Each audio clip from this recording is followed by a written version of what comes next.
பார்க்க போகிற திரைப்படம் பேர் ஸ்வதந்திரிய வீர் சவர்கர். இந்த படம் வந்து பார்த்திங்கன்னா 2024 வந்திருக்கு. 2001 இதே மாதிரி ஒரு படம் வந்திருக்கு. அந்த படமும் இவரை பற்றி தான். இந்த சுதந்திர போராட்ட வீரரோட வாழ்க்கை வரலாறு இந்த படத்தோட கதை. இந்த படத்தை வந்து ரந்தீப் ஹூடா டைரக்ட் ரிட்டன் ப்ரொடியூஸ்லாம் பண்ணியிருக்காரு.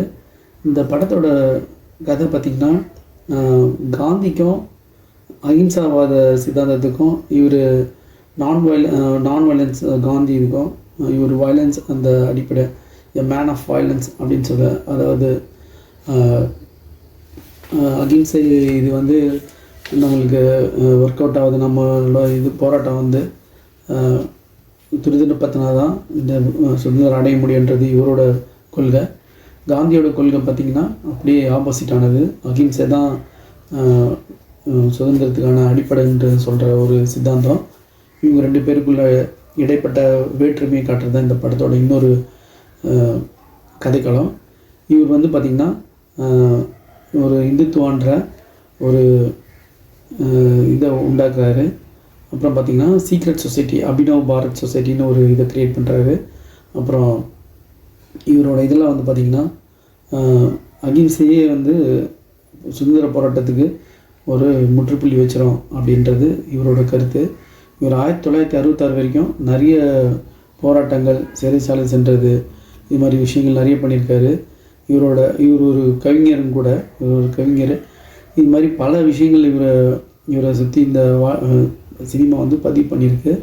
இந்த படம் வந்து பார்த்திங்கன்னா 2 hour 58 நிமிஷம் போச்சு. அதாவது இவரோட இந்த போராட்டத்தோட இதுக்கு வந்து இதே பத்தாது அப்படின்னும்போது இந்த படத்தை வந்து ஒரு தீசஸ் மாதிரி பண்ணியிருக்காங்க. 1857 சிப்பாய் மெட்டீரியல்லேருந்து இந்த படம் ஆரம்பிக்கும். அந்த ஹோல் இந்தியா வந்து டிசாம் ஆகுது. அடுத்தது வந்து பார்த்திங்கன்னா பிளேக், இதுலேருந்து பிளேக் ஃபஸ்ட்டு வந்து பாம்பேயில் நிறைய உயிரிழப்பு அது மாதிரிலாம் வருது. அப்படியே ஒன் பை ஒன்னாக அவங்க குவீன் விக்டோரியா வந்து அவங்க வந்து ஒரு இது பண்ணுறாங்க. இது ஹிந்துன்றதை வந்து இல்லைன்ற மாதிரி ஒரு இது சொல்கிறாங்க. இது மாதிரி ஒரு இதோ இது பண்ணுறாங்க. இவர் திலக் கூட கைகோத்து இது பண்ணுறாரு. அம்பேத்கர், அப்புறம் நிறைய சுபாஷ் சந்திர போஸ், அவர் ஆசாத்ன்ற ஒரு இதை மிலிட்ரி இதை ஸ்டார்ட் பண்ணுறாரு. இப்படி இந்த படம் வந்து பார்த்திங்கன்னா எல்லாமே வந்து கச்சிதமாக ரொம்ப கிளியராக சொல்லுது. செகண்ட் ஹாஃபில் வந்து ஃபுல்லாக பார்த்திங்கன்னா இவர் சிறைச்சாலை சென்றது, அந்தமான் நிக்கோபார்லேருந்து எப்படி படகுல தப்பிக்கிறாரு, அப்புறம் சிறைச்சாலை சென்று அதில் அங்கே எவ்வளோ கஷ்டப்படுறாரு, காலாபாணி அந்த இதுலேருந்து கஷ்டப்படுறாரு 4 வருஷம். அப்புறம் அங்கேருந்து வெளியே வந்து மறுபடியும் போராட்டத்தில் இறங்கி ரந்தீப் ஹூடாவோட ஃபுல் ஷோ வந்து சூப்பரான ஒரு கையிட்டிருக்காங்க. அடுத்தது இதில் கேஸ்ட் வந்து பார்த்திங்கன்னா யார் அந்த இப்போ அடல் பிஹாரி வாஜ்பாயின்னு ஒரு படம் பார்த்தோம். அதில் வந்து பார்த்திங்கன்னா மே அட்டல்வு அதில் யாருமே வந்து சரியாகவே பண்ணல. அதாவது பார்த்திங்கன்னா கேஸ்டிங் வந்து பார்த்திங்கன்னா யார் மாதிரியும் சரியாகவே பண்ணல. காந்தி மாதிரி அது மாதிரிலாம். இப்போ ஒரு எக்ஸாம்பிள் காந்தி படத்தில் பார்த்திங்கன்னா எல்லாருமே அப்படியே அவங்க பார்க்குற மாதிரி ஞாபகம் வரும். அது மாதிரி அடல் பிஹாரி வாஜ்பாய் பார்த்திங்கன்னா அது மாதிரி இல்லை. அவர் வந்து பார்த்திங்கன்னா பரேஷ் ராவல் மாதிரி நடிச்சிருந்தார். அவர் பாடி லாங்குவேஜ்லாம் பார்த்திங்கன்னா பங்கஜ் திருப்பதின்றவர். அந்த படத்தோட கதை கரெக்டாக இருந்தாலும் அது மாதிரி இருந்துச்சு. ஆனால் இதில் கேஸ்டிங் வந்து பக்காவாக பண்ணியிருந்தாங்க. ஸோ ரந்தீப்போட வந்து உடல் எடையெல்லாம் குறைச்சிருக்காரு. உடல் எடை குறைச்சி தலைமுடி இல்லாமல் அது மாதிரிலாம் ரொம்ப கஷ்டப்பட்டு சூப்பராக பண்ணியிருந்தாங்க. அப்புறம் அங்கிதா லோகேடே, அமித் சிலால், கணேஷ் தமோதர் சர்வர்கரா நடிச்சிருக்காரு. ராஜேஷ் கேரான்றவர் மகாத்மா காந்தியாக நடிச்சிருந்தார். இது அவ்வளோ மேட்ச் ஆகல, இருந்தாலும் பரவாயில்ல, ஓரளவுக்கு காந்தின்னு சொல்கிற மாதிரியே வந்துடும். லோகேஷ் மிட்டல் வந்து அம்பேத்கராக நடிச்சிருந்தார். பார்த்தவொன்னா அம்பேத்கர் நம்ம சொல்லிடலாம், அது மாதிரி பர்ஃபெக்டாக இருந்தது. சுபாஷ் சந்திர போஸ், பிரஹேஜ் ஜான்றவர் நடிச்சிருக்காரு, அதுவும் பர்ஃபெக்டாக இருந்தது. பாலகங்காதர் திலக்கா நடிச்சிருந்தவர் அப்படியே பர்ஃபெக்டாக. சந்தோஷ் ஓஜான்றவர் நடிச்சிருந்தார். நம்ம பார்த்தவொடனே அந்த நம்ம ஃபோட்டோ ஹிஸ்ட்ரி புக்கில் பார்த்த ஞாபகம் வந்துடும். ராகுல் குல்கர்னின்றது கோபாலகிருஷ்ணா கோகலே நடிச்சிருந்தார், அதுவும் நம்மளுக்கு ஞாபகம் வரும். ஜவஹர்லால் நேரு ஞாபகம் வரும். சஞ்சய் சர்மான்றவர் நடிச்சிருக்காரு. மிருனல் தத்ன்றவங்க, மதன்லால் தீங்ராவன் நடிச்சிருக்காங்க. அஞ்சலி ஹூடான்றவங்க பிகாஜி காமாவை நடிச்சிருக்காங்க. ஷியாமாஜி கிருஷ்ணா வர்மா வந்து ஜே பட்டேல் நடிச்சிருக்காரு. சிராக் பாண்டியான்றவங்க நதுரம் கோட்ஸேன்ற கேரக்டர் எடுத்திருப்பாங்க. வாசுதேவ் சப்பக்கர், அதுவும் புஷ்ன்றவர் நடிச்சிருக்காரு, அதுவும் கரெக்டாக அதே மாதிரி இருந்தது. மிர்சா குலாம் அகமது, பாலே சிங்ன்றவர் வச்சுருக்காரு.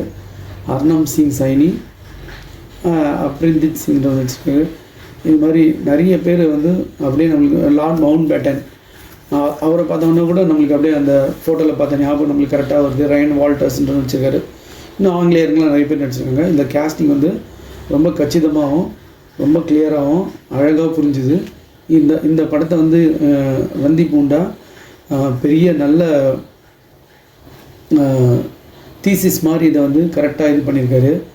இது எந்த இடத்துலையும் வந்து தொய்வு அடையலை. ஆனால் படம் வந்து கொஞ்சம் செகண்ட் ஹாஃப்லாம் அந்த ஜெயில் இதெல்லாம் காட்டும்போது ரொம்ப ஸ்லோவாக இருந்தது. இது இன்னொரு இந்த படத்துக்கு பெரிய பலம் வந்து அனு மாலிக்கோட மியூசிக்கு. அது வந்து அந்த பழைய காலத்து அந்த 1940 1911 அந்த 18 அந்த இதை வந்து நம்மளுக்கு டச் பண்ணிச்சு. அது ஒரு பக்கப்பலம். அடுத்தது கேமரா அரவிந்த் கிருஷ்ணன்றவங்க பண்ணியிருக்காங்க. அதுவும் நல்லா ஒரு கரெக்டான ஒரு சிங்க் ஆச்சு. அந்த பழைய காலத்தில் அந்த இவர் இங்கிலாந்து படிக்க போவார் வக்கீலாக, அந்த இதெல்லாம் வந்து ரொம்ப பர்ஃபெக்டாக பண்ணியிருந்தாங்க. இளமை காலத்தில் அங்கேயும் சில பிரச்சனைகள்லாம் நடக்கும். ஸோ நம்ம இந்தியர்கள் வந்து வெளிநாட்டில் போயும் பிரச்சனை மதிப்பு கிடைக்காமல் இருக்குது. இங்கே உள் மாநிலத்துலேயும் வெளி மாநிலத்துக்கு போனால் மதிப்பு கிடைக்காமல் இருக்குது. இது காமன் விஷயமா இருக்குது. அந்த காலத்துலேருந்தே நடந்திருக்கு. இந்த படம் வந்து தமிழ் டப் பண்ணி பார்த்துருந்தா இன்னும் நிறைய பேர் தமிழ் மக்கள் பார்த்துருப்பாங்க. இங்கே நம்ம சென்னையில் வந்து ஒரு ஷோ தான் போயிட்டுருக்கு ஒரு தேட்டரில். அதுக்கே வந்து ரெஸ்பான்ஸ் எல்லாம் வந்து. ஆனால் மடகான் எக்ஸ்பிரஸ் பார்த்திங்கன்னா பயங்கர ரஷ்ஷும் போச்சு. அது ரொம்ப பார்க்கறதுக்கே இதுவாக இருந்தது. இந்த படத்துக்கு வந்து ஆனால் ஒரு கரெக்டான ரெக்கக்னேஷன் நல்லாயிருக்கு. ரந்தீப்போட வந்து ஒரு நல்ல நடிகர். எக்ஸ்ட்ராக்ஷன் அவர் ஃபஸ்ட் நடித்த படம் அது எல்லாமே வந்து பார்த்திங்கன்னா அவருக்கு சூப்பராக இருக்கும் நடிப்பு. அதில் எந்த இதுவும் இல்லை. இதுலேயும் எக்ஸ்ப்ரெஷன் அதெல்லாம் வந்து ரொம்ப சூப்பராக கொடுத்துருந்தாரு. அந்த சவர்கரை பார்க்குற மாதிரி ஒரு நம்மளுக்கு நம்ம சின்ன வயசில் நம்ம பார்க்கலாலும் அந்த எஃபெக்ட் நம்ம இந்த கோவப்பட்டு பேசுகிறது அதெல்லாம் வந்து கண் முன்னே எடுத்துகிட்டு வந்தார். இது ஒரு மஸ்ட் வாட்சபிள் மூவி. இது தமிழில் டப் பண்ணால் இன்னும் நல்லாயிருக்கும். இது மாதிரி படங்கள் வரும்போது தமிழில் டப் பண்ணி வந்ததுன்னா பார்க்குற மக்களுக்கு வந்து எளிய வழியில் எல்லோரும் பார்க்குற மாதிரி ஒரு இது இருக்கும். இந்த படம் முடியும் போது பார்த்திங்கன்னா சொல்லுவாங்க, அகிம்சையே அடிப்படையாக கொண்டு வாழ்ந்த காந்திஜி புல்லட்டால் செத்துட்டார், ஒரு புல்லட்டால் செத்துட்டார். ஆனால் வயலன்ஸ் த மேன் ஆஃப் வயலன்ஸ்னு சொன்னவர் வந்து பார்த்திங்கன்னா 1966 வரையும் வாழ்க்கையில் போராட்டத்தை சந்தித்து வாழ்க்கையை ஃபேஸ் பண்ணார் அப்படின்னு ஒரு ஸ்லைடு வரும். ஸோ அப்படின்ற இதில் இந்த படம் முடியும். இது ஒரு best movie friends. Thanks friends.